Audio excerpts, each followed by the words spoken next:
guys talking Rush. Two guys talking Rush. Two guys talking Rush. Two guys talking Rush. Two guys.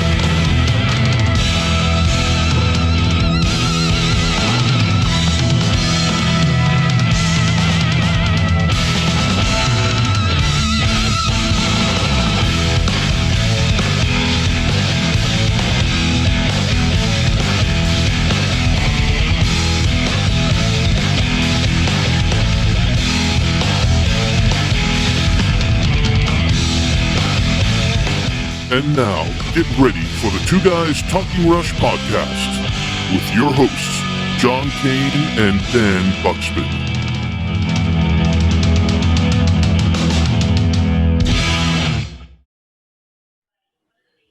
Hey folks, this is John Kane and the delightful Dan Buxton for show number 7 of Two Guys Talking Rush. Dan, how are you? I'm very well. I'm very excited for this 7th podcast, far exceeding my wildest hopes or expectations.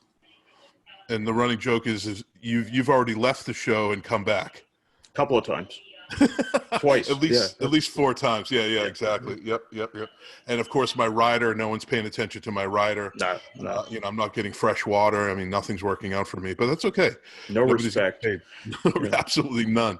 But anyway, I hope everybody out there in the Rush fan world, the Rush fan spectrum is doing well, staying safe, being healthy, your families and everyone you know. Well, this episode is special. This is episode 7, as I mentioned, what we call the New World Fan, the expanding universe of Rush and popular culture. You know, we're trying to come up with clever titles that don't always sound so cliche, but there's some hidden Rush songs embedded in that title. But yeah, what's your take on the whole titles of episodes, Dan? I think it's fine. I assume probably they've all been thought of and done already years ago. But like I've mentioned to you before, I'm having so much fun on this podcast, I kind of don't care that much. And I certainly haven't come up with better ideas for what we can title these things, you know, so it's fine. I'm glad you're having fun, Dan, because I'm miserable. You are? I feel awful about all this. But working with me, it's pretty bad. It's been hard. Yeah. It's just the working conditions are terrible. You know, you're out there and I'm here. But so if most people don't know, Dan is in New York City and I'm in New Hampshire. And we Zoom in and we pull in our guests that way, and we come up with clever and fun content to keep these shows new and fresh, all Rush related, of course. Mm-hmm. You won't find us talking about the Carpenters on the show, or well, and that may come up. You never know. Well, she was a good drummer. I mean, Karen Carpenter was a good drummer. She was. Yeah. Totally. Anyway, on that note, we could go off on a tangent with that. But before I forget, I want to thank all of our guests so far. Most recently, our guests on the Behind the Lighted Stage episodes. We had some great conversations with a lot of those folks that are in the Rush production world, or were in the Rush production world, and some special people that have made Rush production what it had become, especially towards the end, which is just exemplary rock and roll shows. I mean, I don't think if somebody did not get to see Rush in their lifetime of concert going, that's a huge deficit, especially if they're a Rush fan. And I have a couple of buddies that are tried and true Rush fans. I just never saw them. I'm like, what are you doing? I mean, just make it happen, and it never happened. So now they're really bumming out, you know? Yeah, I mean, they also missed the opportunity just in general to see like a completely state-of-the-art show. Like they Rush in terms of what they brought to audiences, and in terms of sound quality and, quality of the show and everything. There was not much you were going to see in terms of stadium rock bands that I can think of that came off as flawlessly as they always did. It was to make another bad pun, they really pulled the rabbit out of the hat on that one. Especially on the Presto tour. Yes, exactly. Hey, you got it. Very good. I Yeah. had to go there. No, but I'm glad that we have the opportunity to give these guys some time to talk about what they did. Because when they do their jobs well, you don't notice them. You don't think about, oh, who's running that, who's doing that. I certainly never thought about it when I went to see them. It was just, this is a great show, and I'd go home. That takes people to do. It does. It takes a lot of people working, skillful people, engineers, to working together to make that roadshow, the famous Rush roadshow, happen. And there's going to be more to those episodes. We have many more guests lined up that were involved in behind the scenes production for Rush. So just look out for those episodes in the future. You can hear us and our podcast on TuneIn, Apple Podcasts, Spotify, Pandora, Simplecast, and many others. Our downloads keep increasing, which tells me people are doing it by accident or they like it. So yeah, that's a lot of accidents. Just fat thumbs. They just can't. But no. I thought I was getting all things considered. Damn it. Exactly. Yeah. This isn't Rush Limbaugh, but I've been getting emails, and most recently someone's just sent me out a blast that, hey, stumbled upon your show, really love it, keep it going. I get a lot of words of encouragement. That's great. That's good. Yeah, that's good. Yeah, it's fun, So it's nice to feel like you're doing something that people like, Yeah, I mean, as we've mentioned many times before, we're doing this because we're fans, and that's right. The people that we're getting to listen to us appear to be fans, and it means a lot to me that we're recognized by that community. That like we're for real. This means something to us, and it means the same thing to us that it means to them. That's a big deal. So imagine if I never, maybe midway through this, just revealed to you I never liked Rush at all. That would be quite something, because that would be like it'd be like a body switching movie or something like that, where Rush fan John got put into someone else, and I don't know, you got someone who listens to. Just trying to add some comedy here, but really, I can't think of any other band that I could more fluidly talk about. I mean, I love other bands. Yeah. I know that there are some deadheads out there that could just keep it going. Maybe some Iron Maiden fans out there. But Rush, for some reason, just their whole body of work is so rich that it just provides so much content, and that's why we're here. Mm-hmm. Well, anyway, again, another Rush shout out to rushradio.org. You can find rushradio.org on your TuneIn app. Again, there are streaming services that play Rush, but Rush Radio has been at it for as long as I can remember. A shout out to Why Not in helping with our show intro. We thank Billy Alexander and the rest of the band for donating their music and allowing us to have a rocking intro, which I get a lot of comments on.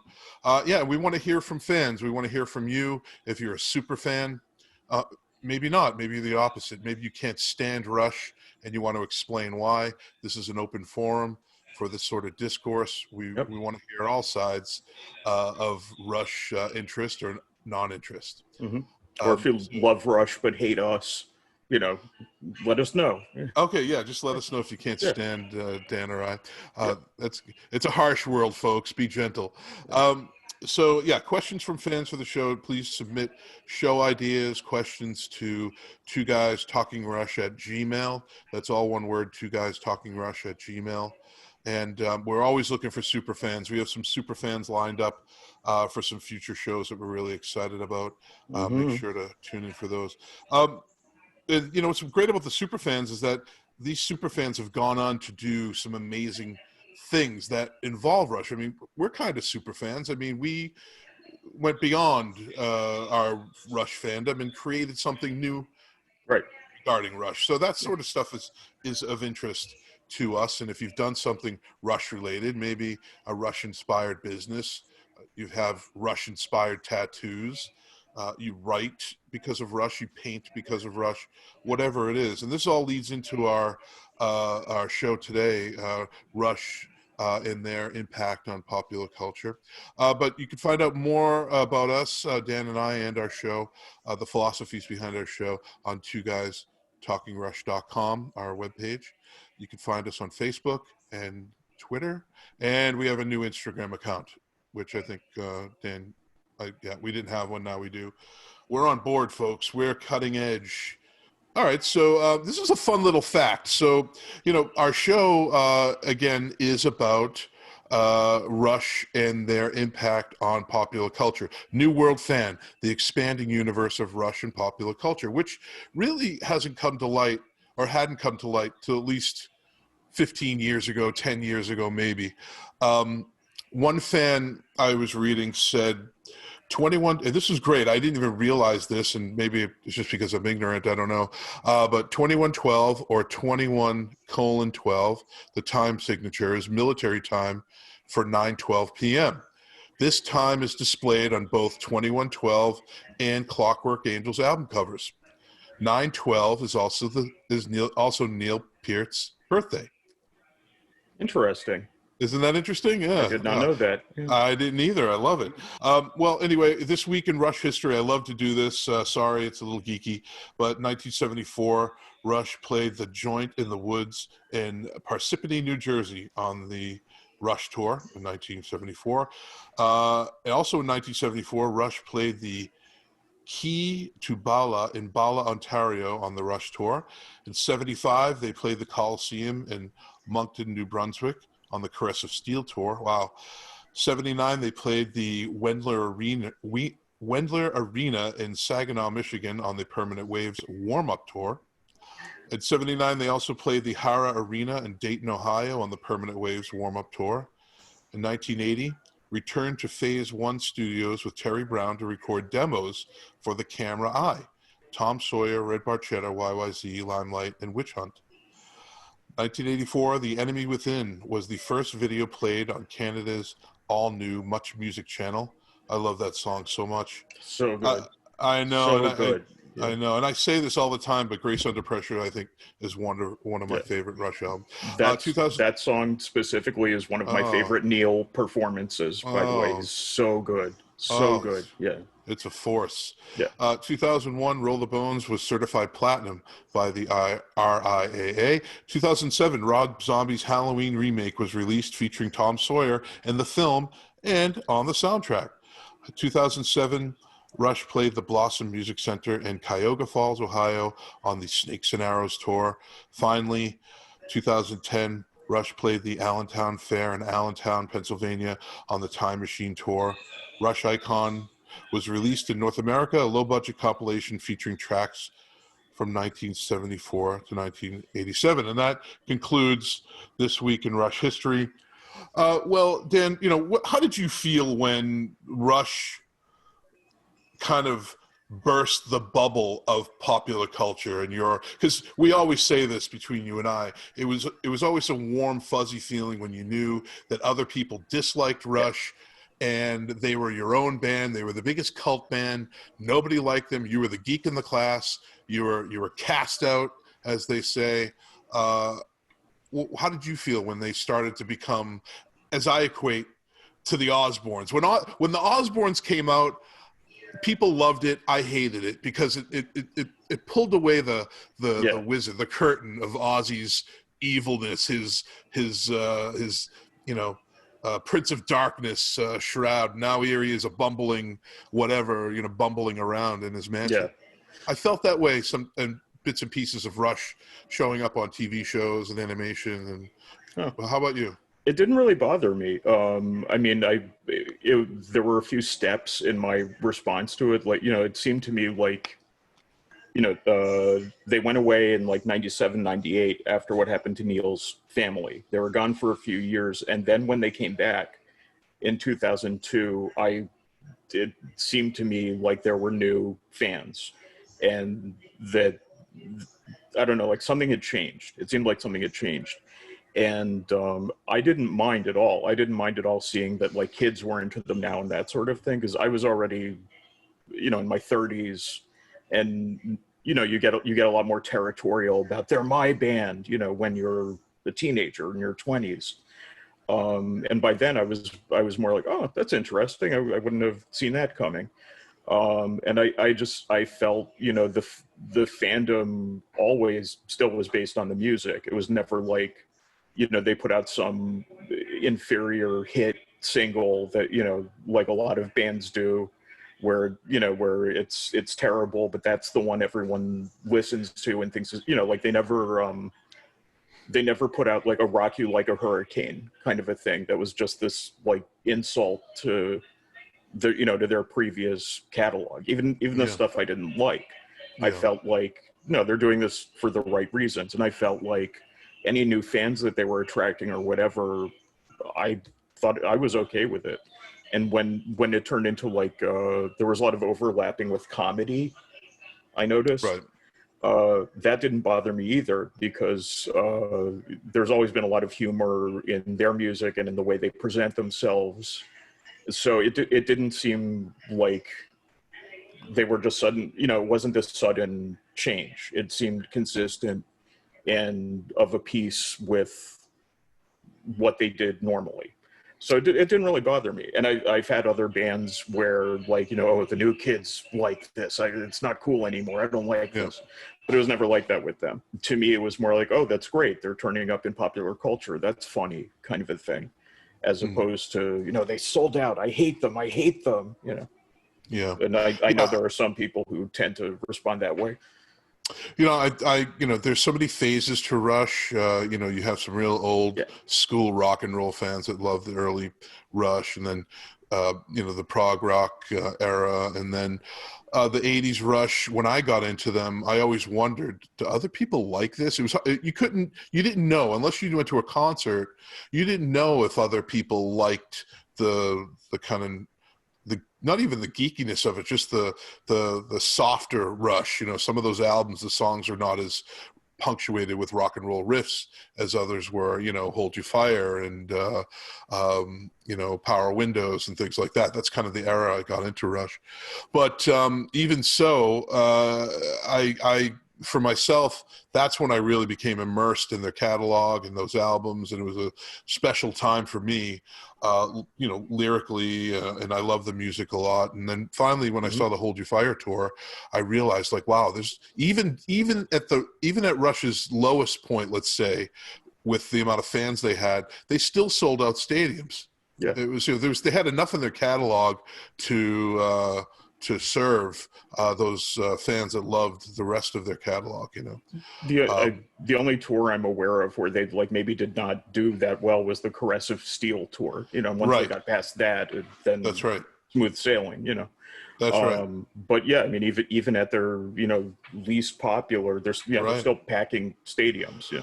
So that's right. And that opened my eyes. Say, wow, okay, there's a lot of people that like this band and like them for a lot of different reasons. And I remember thinking that it always amazed me that they weren't bigger than they were at the time when I was listening to them, as big as they were. But again, big meaning just full on, global impact, super band, in every magazine and every referenced and everything. But they were that cult band. They were the biggest cult band for the longest time, and I love them for that.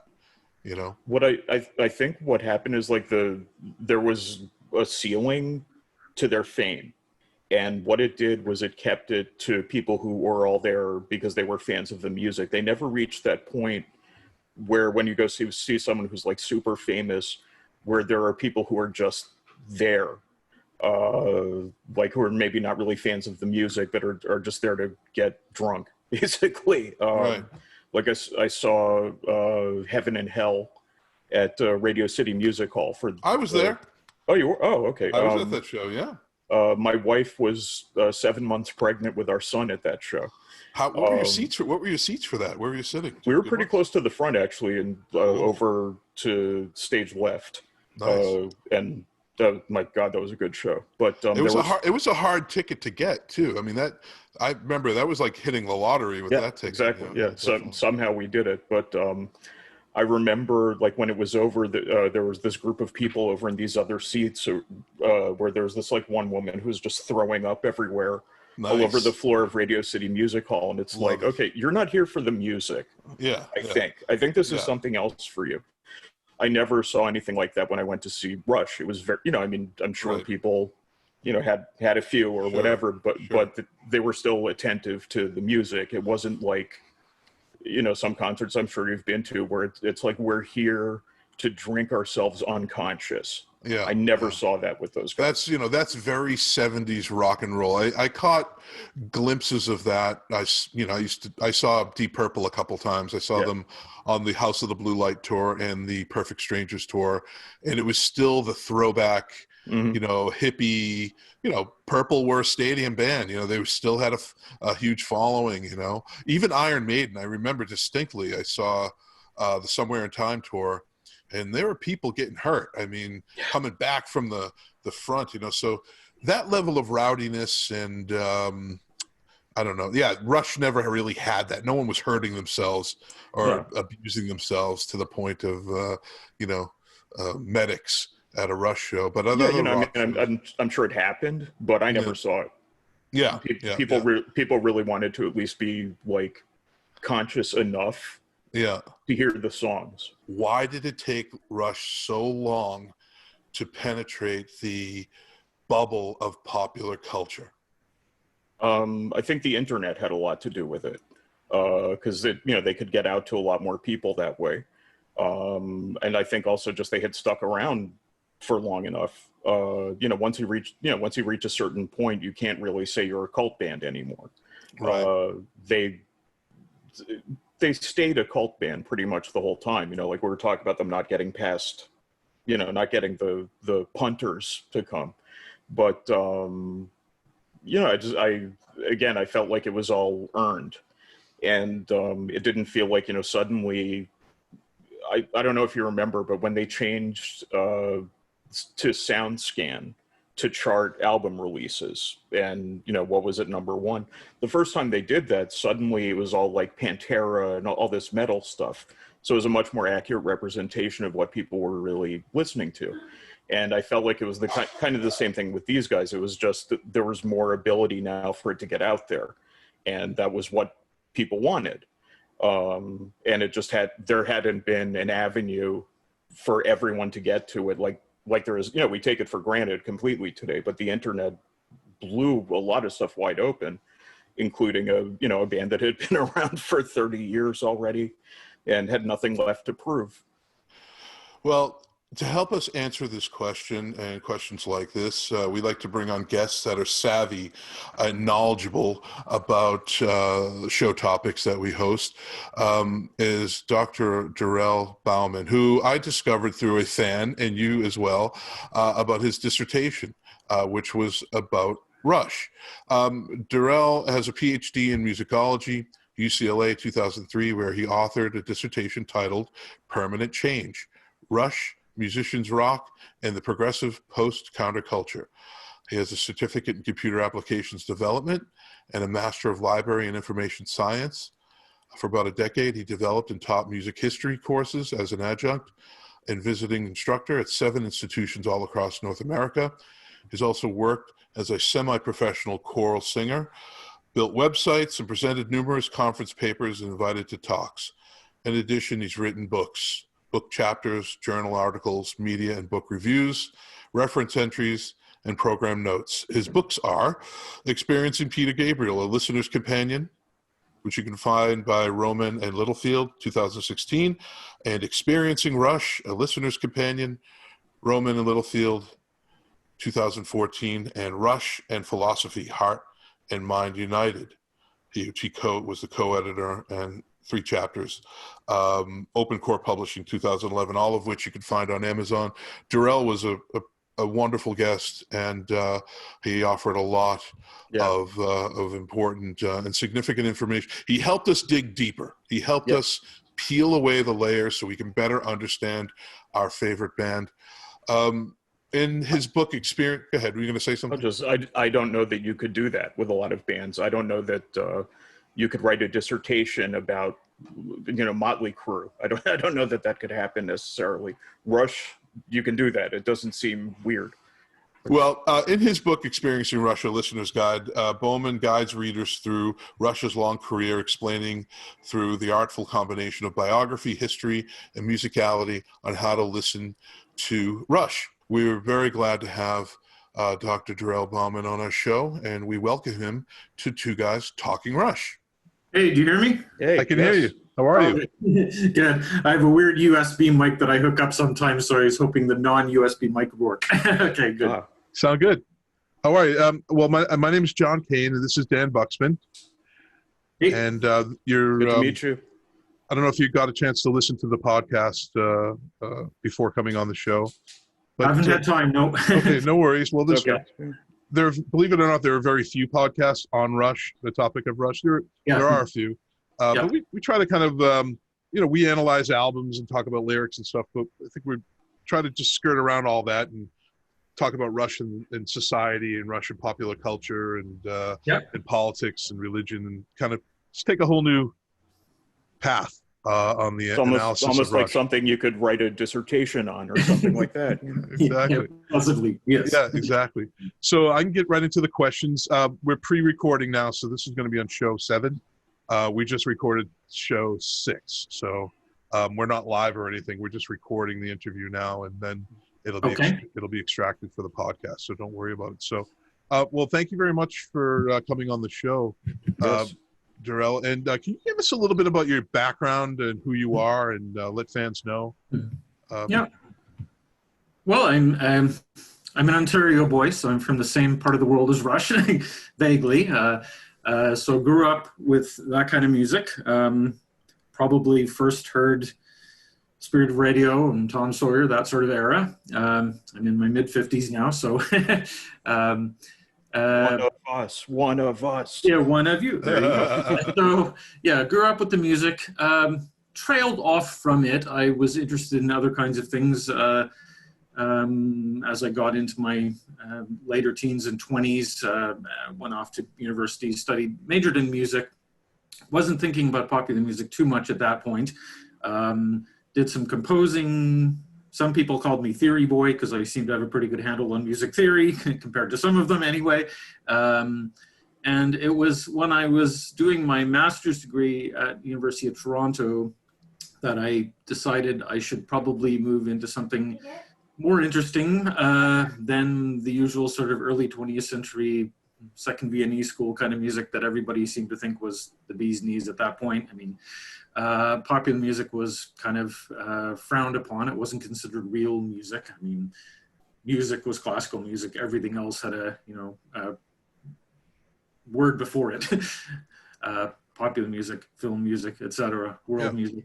So I was going to go into film music and analyzing film music, and thought about doing music for English Canadian film music, for example, for David Cronenberg, Adam McGowan, people like that.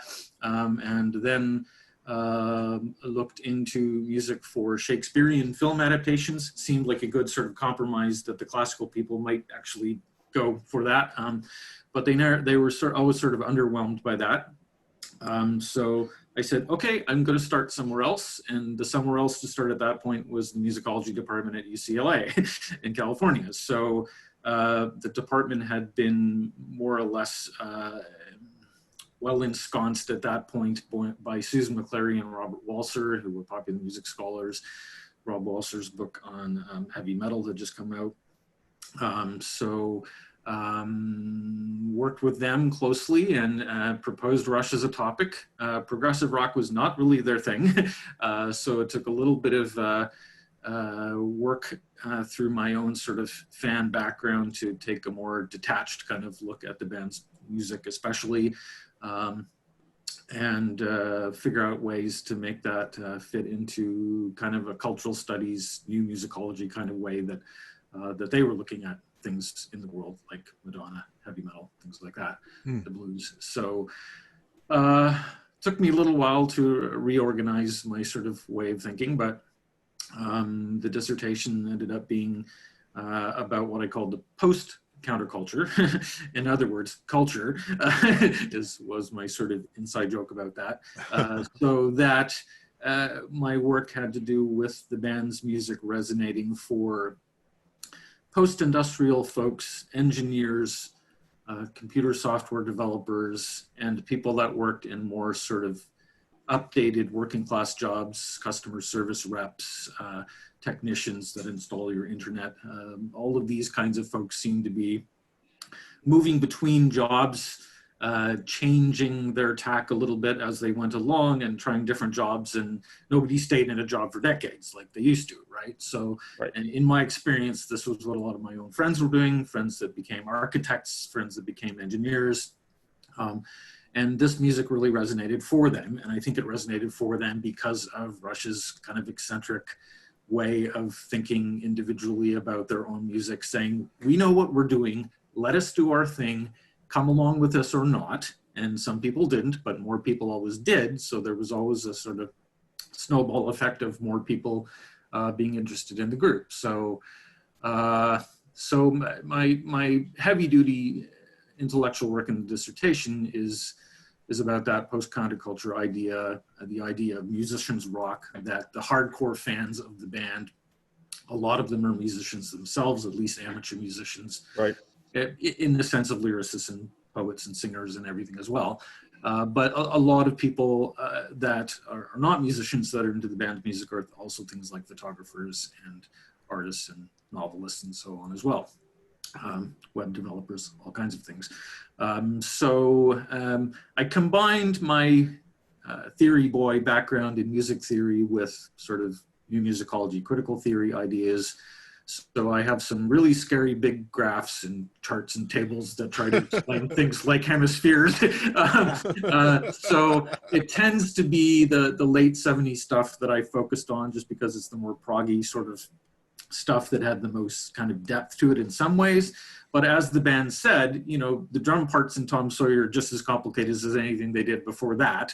And the way they combined different things and tried different influences from technology to alternative rock, blues, R&B, all of these kinds of things are some aspects of funk, as funky as white Canadians could be, or something like Alex said once.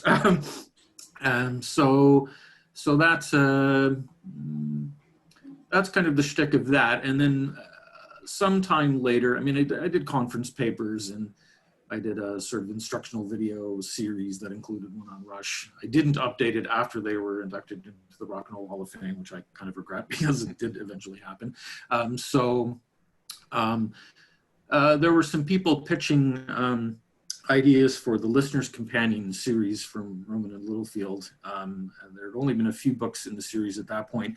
And somebody had asked someone else, another colleague of mine, if he'd be interested in doing one on Rush. And he said, no, I'm not the right guy for that, but I know who is, and put them in touch with me. So that's where this came from. Oh, nice. So, Experiencing Rush. So that came out about 5 or 6 years ago, something like that. Can I ask you to just hold it up again? There you go. Give us the title. Give us the title. So it's Experiencing Rush, A Listener's Companion is the full title. Did your dissertation research contribute to that book at all? I mean, sometimes dissertations will kind of cross over into... It was tricky because they wanted the books in this series to be not really heavy duty in terms of being for music students and grad students. They wanted them to be popular culture books that would be accessible in what some people call public musicology. Right. So I ended up, in my dissertation, there were a lot of secondary song discussions that ended up just being in footnotes just because they weren't the main part of the argument I was making. So I pulled a lot of those things out and reworked them to sort of add them into the main text.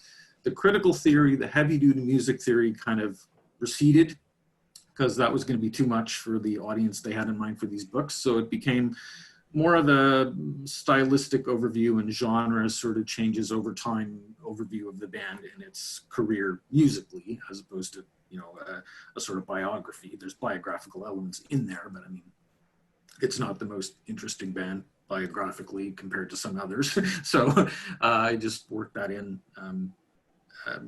as I could.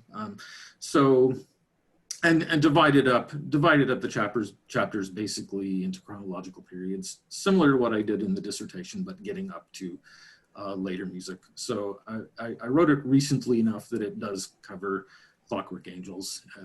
Cool. It doesn't cover the recent biographical elements of Neil Peart's death and things like that, but essentially, since it's about the music, it covered what I needed to cover. Other people have asked me in the last couple of years if I'm going to update it, and it seems like a lot of trouble given that their last studio album was in 2012. So it stands as how it stands, I think. I think you can make a strong case that just covering it up until the end of their studio career, that's perfectly acceptable. You know, I mean, yes, there's more to say if you want to, but I think where you're coming from, like with your book and your area of study,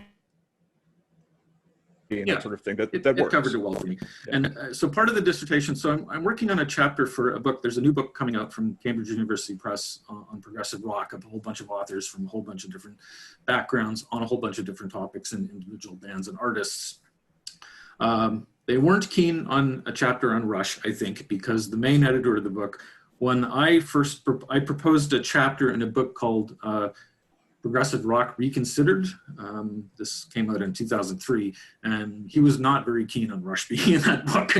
So there were certain people really, really resisting it at that point, because that editor, his view of progressive rock was that it was really about upper class, classical, snooty people.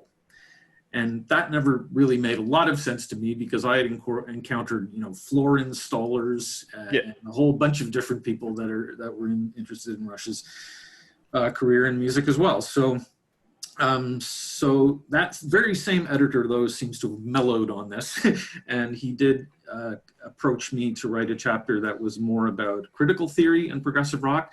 And he said if I wanted to put a lot in there from my own work on Rush, I could do that. So the stuff that I made recede in the Experiencing Rush book, I'm sort of pulling back into this chapter because it's an academic book for academics. Right. So a lot of that critical theory stuff's coming back. And I mentioned my crazy big table on hemispheres. That's going to be in this chapter. Excellent. So it's going to end with a really, really detailed discussion of hemispheres. You're finding another use for your I'm table. trying to tap into it and pull some more things out of it. Yeah. I can think of very few bands where you can use a pie chart to demonstrate something, and it's not weird that you're doing that. Like for them, it makes perfect sense. Yep.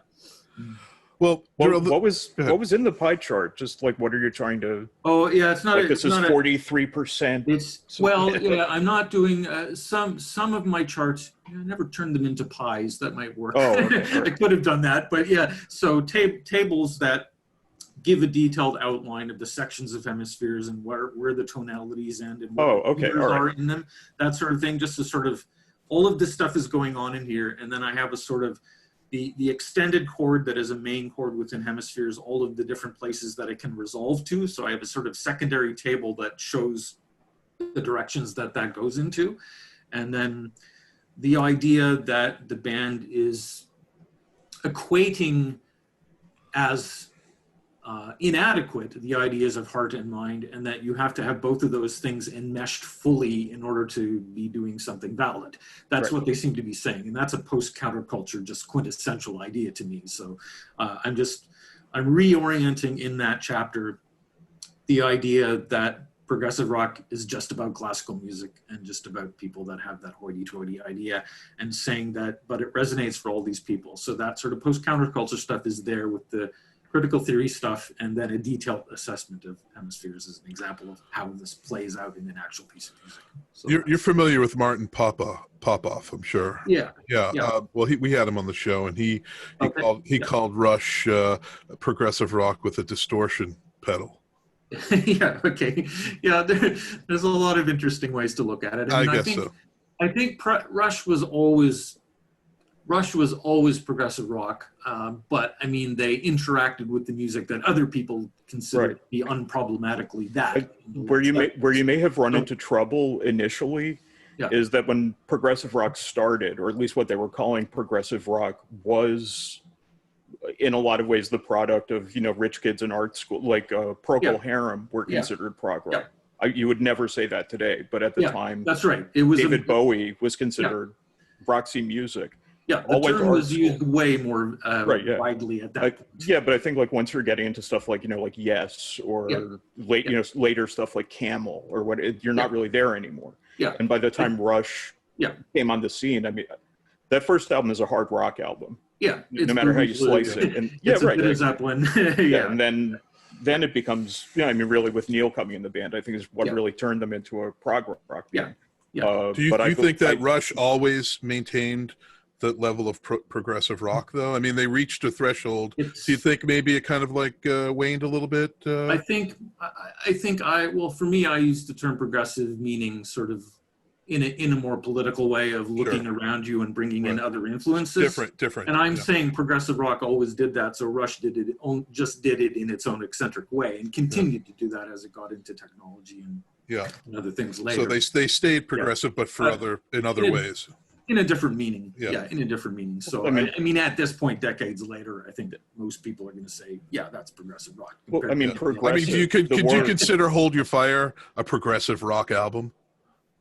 It's progressive. Well, I mean, the it's words progressive. I want to look around me now are right in there, right? So it's progressive politically. Maybe it's not as progressive in terms of it's not hemispheres or exactly. Flex One or something. But it's I think it's reasonable to consider that they were at one point. Neil was quoted as saying they were kind of like a sponge. Things that were in the orbit just kind of got brought into their domain. It's not a very nice analogy, but it kind of makes sense for what he meant, I think. Yeah. Well, I mean, the word progressive derives from the word progress, which implies that there's a state of movement the whole time. Yeah. And but it also Hold Your Fire is a progression from the album before that. Yeah.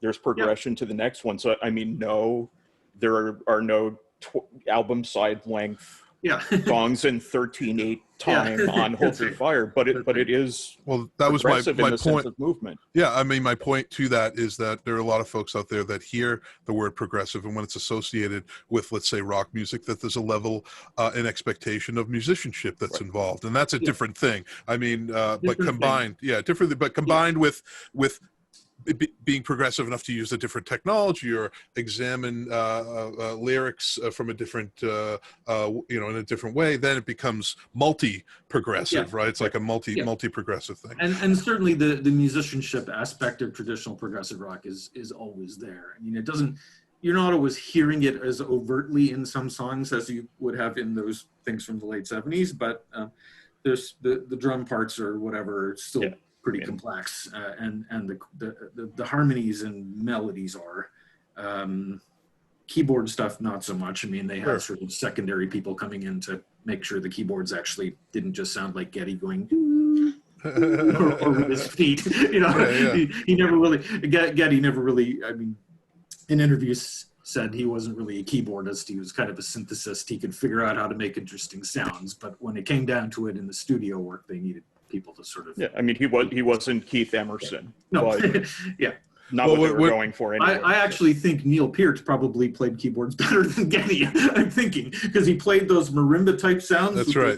Yeah, I mean, I think he would have been just as good at it as Geddy probably. All those patches. Well, and we'll get on to some other topics here, but what always amazed me is that power metal and progressive metal were always inspired by, there was some roots to Rush there, and by the time those bands surfaced, we had the softer Rush. It was a different Rush, and but Rush still. What are they doing this for? That Rush and that inspiration kind of we're together in the same following this a different path, but we're together. And there's Fate's Warning, and other Halloween, and they're super progressive. They're inspired by the sounds of Rush and other bands, but that era of Rush is nothing compared to the era that they're inspired by. Dream Theater, obviously, too. Dream Theater, of course. Dream Theater, big time. I mean, I heard Dream Theater live several times, and they would go into their Pink Floyd moment of their Rush moment and play actual chunks of songs. That's exactly right. Well, take us back to when you were, let's say, you first engaged with the music of Rush or saw them live, did you ever feel, because the topic of this show is Rush being the biggest cult band for the longest time, but eventually being accepted and to a wider audience through pop culture. Did you ever feel that Rush, in your view, was your own band? Like, no one, because I always love the fact that people didn't like Rush, because I always say more Rush for me. I didn't care about that. It was a special thing. It was an exclusive club, a private club, to love Rush so much. And I felt great that nobody understood it, because I understood it, you know? Did you ever feel that way? I felt, there were some of us I had friends that were starting to write songs that were interested in this kind of music and listen to Rush. So, I mean, those were sort of the insiders that felt that they maybe understood it more than other people. But I had other friends that were songwriters that weren't into it either. So it was a kind of mixed bag. But my feeling about this sort of pop culture side of it is Rush never really changed what they were doing. The influences from various places, sticking to their guns, having this eccentric individualist sort of streak. I mean, it was 2112 where they said, no, we're not doing what you want us to do. We know what we're doing. Here it is. And then they just turned a corner and were able to do that from that point on. They never really stopped that adapting and changing, permanent change, as I call it, which is, of course, variation of their own lyrics, several lyrics. So influences from different places like that, the strong work ethic and all of that. So the new fans always kept coming on board, but I think the fans that came on board in the 2000s or from the late 90s or whatever were other professional musicians, were the guys from South Park were interested in them, and the I Love You Man movie and Freaks and Geeks, the TV show, all of these things referenced Rush. And then some of those humor things ended up as video components in the Rush live tours also, with the, it's Huckleberry Finn, I'll play what I want, I'm Getty D, kind of thing. They were really smart, I think, to embrace that also, because I can think of many musicians, I will not name any names, who, if they received that kind of treatment in popular culture, would never get over it. They would never be okay with it. And these guys, like, okay, great, wonderful. Well, they arrived. When did they arrive on the Steve Cobell show? And then wasn't that was a rarity, right? They had never played in a live. They hadn't done live. They had done some. There were sort of, live performance TV shows in the 70s, but nothing with a kind of interview shtick with them in that way. So that was. Well, like they'd been on the Midnight Special. I remember. But lip syncing, right? I mean, there was never a live thing. So Colbert was, what year was that? Yeah, and Colbert asked them if they had ever written a song so long that by the time they were done playing it, they had influenced themselves. I love that. That was a hilarious joke. Hilarious, and they loved it. They were all smiles when you said that. So hats off to them, definitely. Yeah, they loved that sort of mainstream stuff like that caught up with him. So I think that's exactly what happened. So, I mean, the tastemakers at the Rock and Roll Hall of Fame were never going to say yes to Rush. They said it ain't ever going to happen. That's a direct quote. But it was changes in the culture of that place. The fact that fans could make their own proposals as to who could be inducted, fans could vote themselves and have a certain percentage of the say, and they were all over that because they'd been wanting this for a long time, because they were first eligible in 1999, I think. Isn't that interesting how when regular people who listen to music were allowed to vote, suddenly Rush was eligible? It's very different. What's that?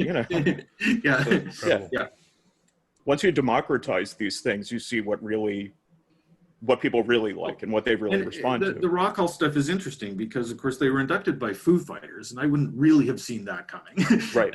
Seeing Foo Fighters play Rush and sort of joke around with the crazy outfits from the 70s and all of that.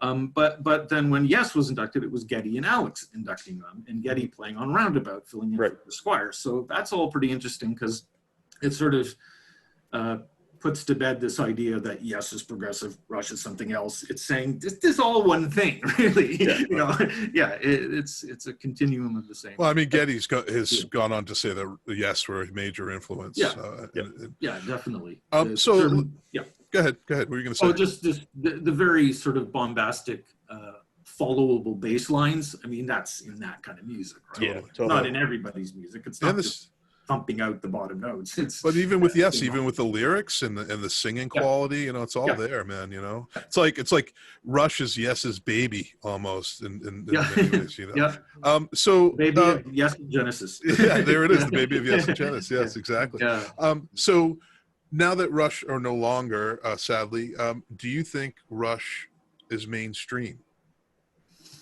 They were, I would say that the mainstreaming involved things like these people that were power makers in television.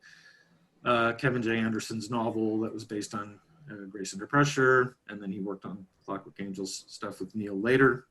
So there's that, there's Colbert, there's the TV shows that they're referenced in, the humor elements that are brought into the live tours. So I think that really pulled them together into a kind of way that is mainstream. Yeah, it's not everybody's cup of tea, this music, but it's a lot of people's cup of tea, and I think it is mainstream in some way, whatever that means, right? Yeah, it's not. Yeah. Well, they're one of the groups that got mainstream, I think, almost in spite of themselves. Like the comparison that immediately comes to mind is Metallica, who, you know, it was purely 100% driven by fans buying their records, and eventually the music industry and MTV and everybody had no choice but to pay attention, because this was huge and beyond anything they could hold back. And Rush, I think, are the same way. You know, Rush were never critics' darlings. I've certainly read reviews of them that are just like, you know, my God, what's that about? Really extreme sometimes. But you know, but their refusal to go away and the fans' refusal to shut up about them, eventually the rest of the world has to at least adopt this posture of like, okay, fine, they're mainstream. Are you happy now? And but you know, it speaks for itself. And you know, that we're doing a podcast about it 8 years after their last album, 5 years after their last tour, and that we still care as passionately as we do. That says something. I don't think you can say that for a lot of bands. Well, doing research for the show and looking at where and when Rush shows up in this sort of mainstream way or emerges in current popular culture. I mean, we can look back and we've mentioned that Rush has surfaced in Fast Times at Ridgemont High on a shelf of records behind one of the actors. So those instances, you know, aren't really as you can compare them, but it's different than Rush being highlighted on an episode of something, or being turned into a cartoon. But you know, what happens a lot, and what I've noticed is that the Moving Pictures album, in particular, Tom Sawyer, is the anchor song, the actual you know, it's the thread into all this. You know, it's the vehicle for for it being mainstream. I don't know if there's truth to that, but I guess you could have a dissertation on why Tom Sawyer was solely responsible for changing Rush in that way. It was the right moment at the right time to do that. I mean, Getty joked that it was PP rock, post-progressive. But I mean, that song, it still has the weird metrical structure in the middle. Right. It has that sort of traditional Rush sound of them, the interplay between the instruments in the instrumental section. There's not really a drum solo, but the crazy drumming coming out of that section into the last verse. I mean, all of that stuff is still traditional Rush sounding, but they're doing it in 4 minutes and 33 seconds. Yeah. 4.5 minutes about. And I think the idea of them still persevering with the individualist idea that we're not thinking about what the tastemakers want. We're not even thinking about God and government here. We're doing our own thing, and so should you. Seems to be the shtick of that kind of song. And then people either said, no, I'm not having any of that, or they said, yeah, okay, I'll follow along and see what you're going to do. And more people followed along than didn't, I think, at least for a little while. Yeah. And then it's that period, it's the 76 to 84 kind of period. When I was looking at tribute projects and so forth, I mean, the vast majority of the things that are done are from that 2112 to Grace Under Pressure kind of era. So See that? I mean, that's classic period music. So it's interesting. I mean, they always said, no, we're going to play our new music. We'll play some of our old songs, but you have to listen to what we're doing now. And as they went on, suddenly there was no room anymore for opening bands. They had too much material. Yeah. They had to cover the classic stuff and what they were doing more recently. So I mean, that was always an interesting balance. Oh, They were never an oldies group, right? Right. Yeah. I can't tell you when I got that ticket, maybe R30 or even the tour before that, where it said in evening with Rush, and I was like, oh, finally, because I didn't want to. I sat through so many shows with them touring with like Candlebox, like I don't want to see. Oh my God, yeah, I know that was torture, and then they'd play for an hour and a half, and then it was over. You know, I saw that tour, and I was like, why are you people wasting my time with this? I have no interest in this whatsoever. Yes, and I other than watch you, whoever you are, play for the next 45 minutes or whatever, if Neil just came out and farted into a microphone for 45 minutes, that would be a better use of my time and better value for my money than listening to these people who will be forgotten in a year because no one cares, you know. Well, I guess, I mean, I was right. At that point, we just lost a bunch of Candlebox fans. Oh no! Thanks, Dan. They're going 80s, 90s. I mean, the attempt to mainstream them maybe had to do with who the opening acts were. I mean, some of them. I don't know why, but some of the Canadian groups that were introduced to the U.S. because they opened for Rush. So part of it might have been that. National sort of pride aesthetic. They had some really interesting bills though. Like I saw one where they had Blondie opening. Yeah. Or maybe they were opening for Blondie. There was Tom Petty involved at one point. Right. Yeah. There was strange things in the 70s. They just didn't know where to place them. Yeah. And I would still rather have seen that than Candlebox. Sorry, I will never get past this. Well, I've seen the band, I don't know, 30-something times, and that's the only tour I remember, or the only band I remember opening for Rush. Maybe I just wasn't paying attention, but for some reason Candlebox sticks out for me. Maybe because it was the last time a band that I saw Rush that had a band open for them. Yeah, you know, but what a relief. I think every fan, every Rush fan was thinking, why don't you guys just, charge me a little bit more money and just come out and play a little bit longer and get rid of the opening band. We don't need that anymore, and that was a game changer, I think, for Rush too, with regard to popular cultures. Now they can play to bigger audiences. We can actually see the size of and the mass of the fan base, and people are there hanging on every lyric of some really obscure songs. It wasn't just an hour and a half of all the hits. Now we can get into deep cuts, and that commands. Now you can really tap into that bigger audience that way, which always might have existed, right? So that was an interesting change for them, a tipping point. They're always sort of casual fans that like certain songs. I mean, they played at what we call SARS stock after the SARS outbreak. It's called SARS stock? It's SARS stock. It was a large wood stock. I remember that. It was a concert of about 500,000 people in it. I remember that. I did not know it was called SARS stock. Yeah, SARS stock is the joke name for it. So I mean, they were third billed. After the Stones played last, AC/DC played second last, Rush played third last.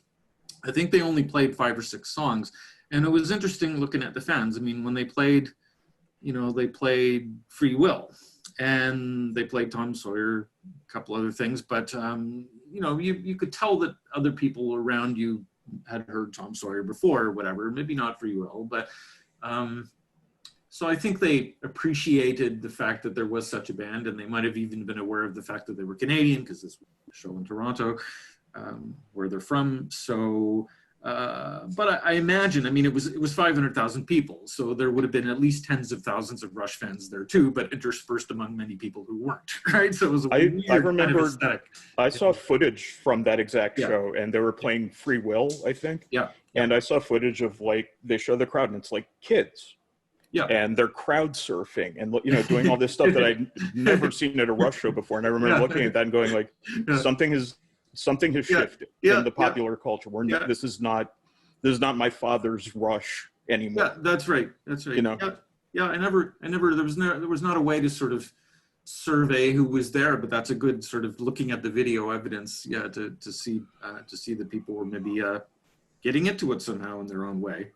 Yeah, And the returning champion again, Donna Halper, likes to talk about how, in the final years of it, when she would go to the shows, you would see whole families there. Yeah. Which, you have to assume, the parents got in early, Yeah. like in the 70s or 80s, and now their kids were there. And and she said the kids didn't even look like they'd been dragged there by their parents. Like they want to be there. Yeah. Oh, yeah, I saw that many times too. Yeah. By the way, Durrell, Donna was on my dissertation committee. Okay. So we're old friends, which is funny. We'll get into that. My dissertation is not on Rush, but we can talk about it another time. Yeah. But, I suppose that the internet probably played a big role in the expanse of the Rush universe as well. Any comments on that? Certainly a lot of fan-generated videos from shows, not exactly legal, but nobody's going to care at that point if it's getting the vibe out there. So there's all that, and a lot of things ripped from DVDs and stuff, individual songs. So I mean, there's just tons and tons and tons of ways to see performances of pick any individual song, and you can find 20 or 30 different performances of it. So it's Interesting. So the internet certainly helped that sort of mainstreaming aspect, I think. Now, although, I mean, Rush were sort of critical of it too. No, but I mean, now I don't know if you watch like those reaction channels that they have on YouTube, but I mean, I watch them all the time. I really get a kick out of them. Yeah. And you're seeing these like 18-year-old kids. Yeah. They're sitting down. It's like Tom Sawyer by Rush. I have never heard this before. Yeah. And their faces just light up. You can see they're having that exact moment that all three of us had. Sure. Yeah. And it's when I watch that, it makes me feel really good. Like nothing to worry about. The future. Now, if the mainstream has been passed on. Yeah. Now, if the mainstream could just be a Rush song instead of Phil Collins in the Air Tonight, they'll get past that. Seems to really resonate for people right recently. Yeah, that was one of the first uses of the compression mic, right? There's special miking on that drum solo. Yeah. Was that what that was? That song and that sound of the '80s miking drums is a it's like a patch now. You can use it anytime. Yeah. Whatever, but a plug-in. I'm sorry, a plug-in. I think Phil did some drums on Gabriel's third album, Peter Gabriel's third album, and that compressed sound was already there on Intruder. That's right, Intruder. The whole album is recorded that way. Went, wait, I like this. Let's go with that. I can make a whole career out of this. I can just stretch this out over 40 years. I mean, I think Taylor Swift used it on her 1978 album. I don't know I don't know much Taylor Swift, but she uses that style of sound. Anyway, it's called 1980 something. 1980 something. The name of the album. Yeah, I forget. I remember it was 1989. I remember that vividly. That's it. 1989. I was born in 1969. Yeah. Oh, okay. And I'm looking at my phone, reading the news, and I'm like, this woman is 20 years younger than me, and she's famous and popular. Never got over it. That's right. That's funny. So, your top 5 albums. Durrell? Top 5 Rush albums? Yes. I would say my favorite is always Farewell to Kings. Farewell to Kings, Tom Sawyer, Hemispheres. Do you like Signals? I love putting people on the spot like this. Permanent Change. Yeah, Permanent Change. So, yeah.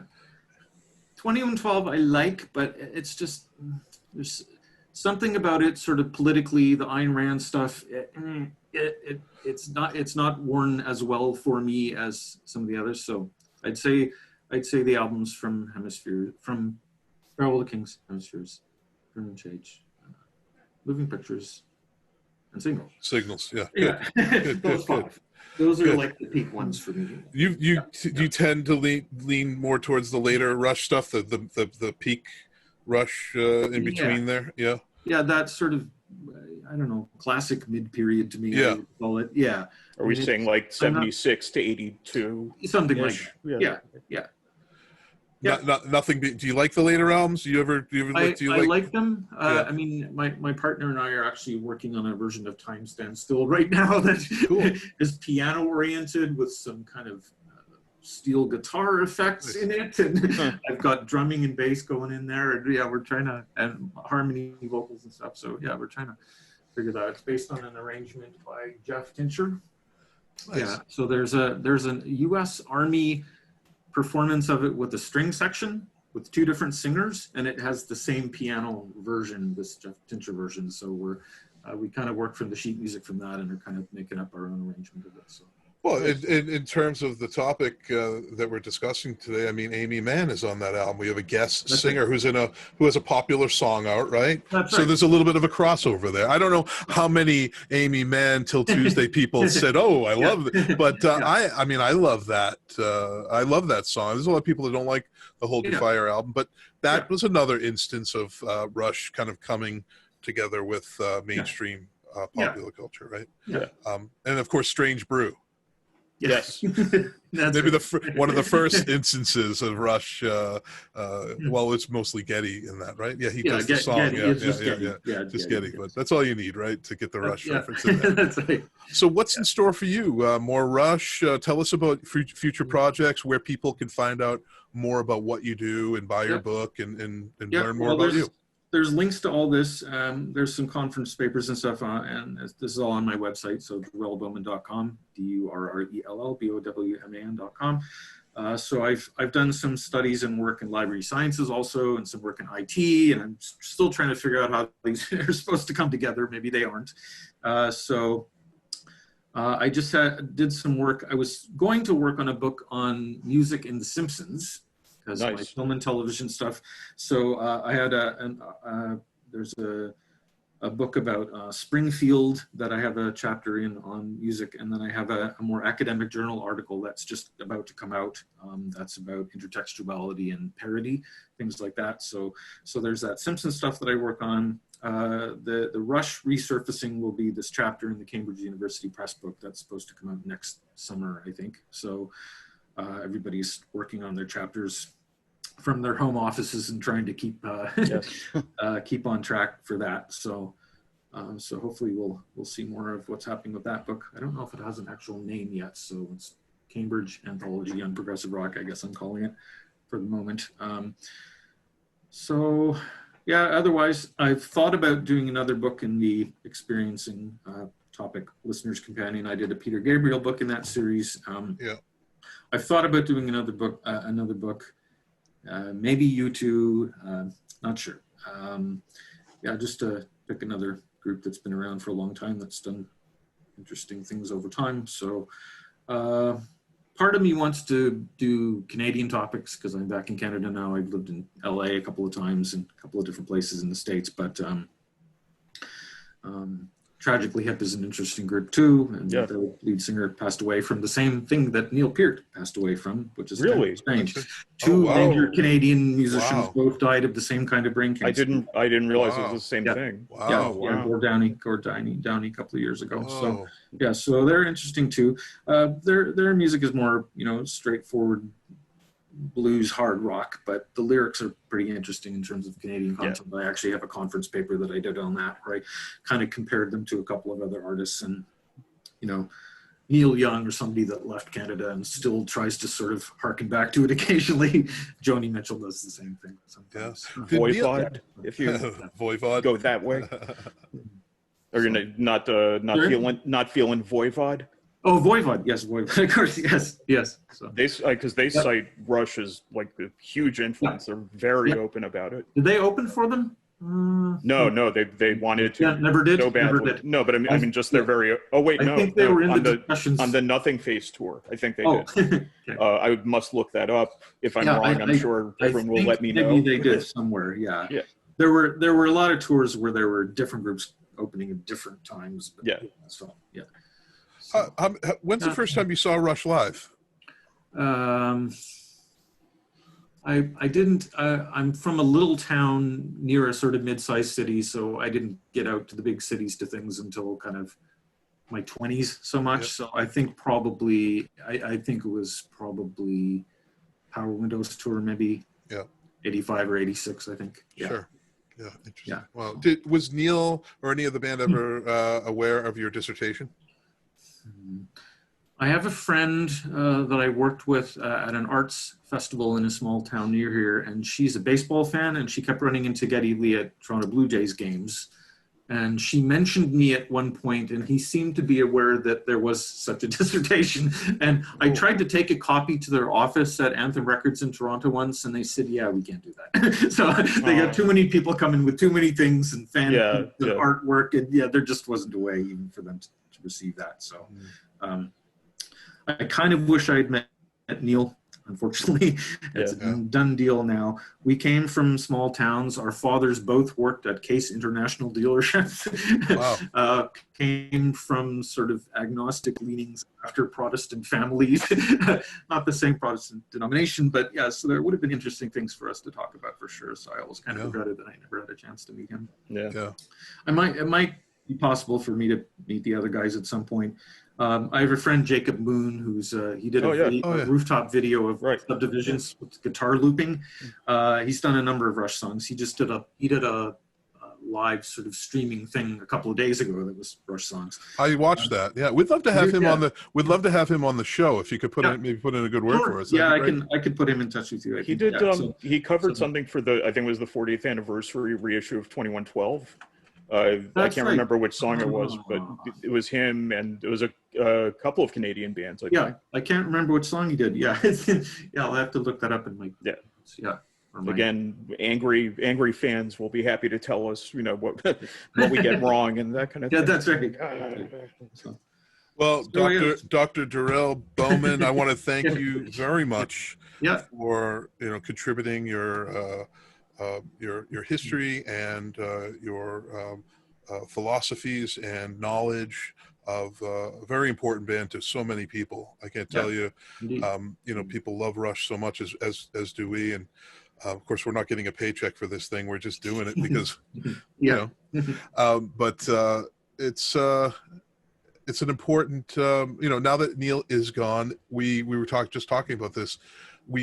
For some reason, it feels as though there's more to Rush than we ever knew before. It almost like a can of worms has been opened in some odd way. We're now, maybe it's because we're looking closer into the band and his writings and the music itself, especially Clockwork Angels, the final song. We were just talking about in the last show, the song The Garden, how prophetic of it was to have that as the last song.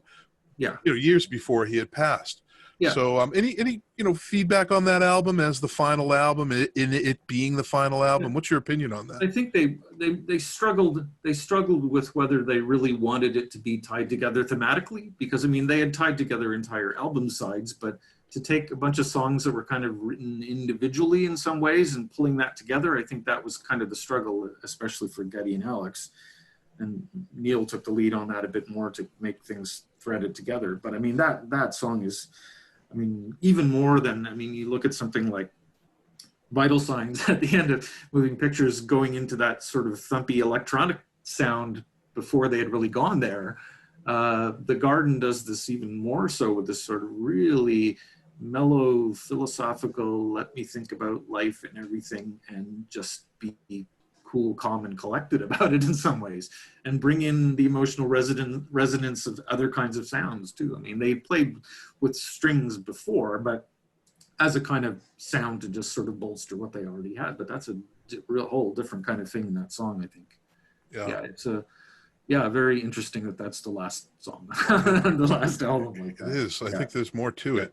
We got to look more, as we go on and discuss these things. It's maybe we'll have you back on the show. Sure. We could discuss other topics and examine Clockwork and reassess. Angels, maybe. Maybe we should have an entire show about Clockwork Angels. Will you join us for that one? Would you join us for that? We could figure that out. Yeah. Okay, good.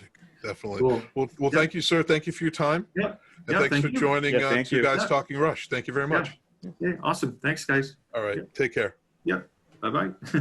All right, folks. Wow, that was an awesome show. Dr. Durrell Bowman. Again, you can find his book, Experiencing Rush, A Listener's Companion, on Amazon, and his book, which he co-edited, Rush and Philosophy, Heart and Mind United, on Amazon as well. What a great guest. Again, he seemed uniquely positioned, both as a Rush fan and as a Canadian, to be able to get really, really deep into the, the granular stuff about them. But what's funny is you can also tell, behind all that, he's also just a fan. They always say, who are Rush fans? Rush fans are thinkers. They're writers. They're artists. They're authors. They're musicians. And this is some of the stuff we're going to be exploring in future episodes. Moving on, want to thank all of our fans for listening every week. We want to thank all of our guests for participating in this very special show that we work hard putting together. And my name's John Kane. I'm the delightful Dan Buckspan. And thank you for tuning in to Two Guys Talking Rush. What can I say, folks? Rush rules. Forever.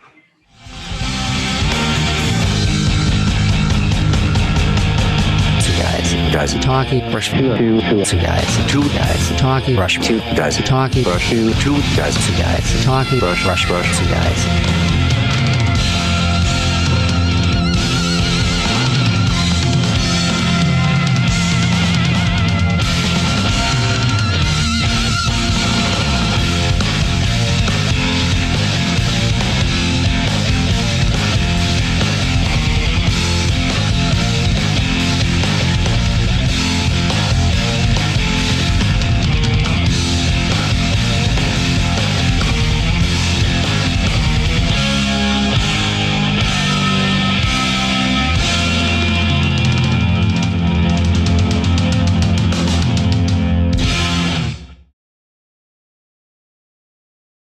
Live music inspires millions around the world, but the concerts we all enjoy wouldn't be possible without the countless crew members working behind the scenes.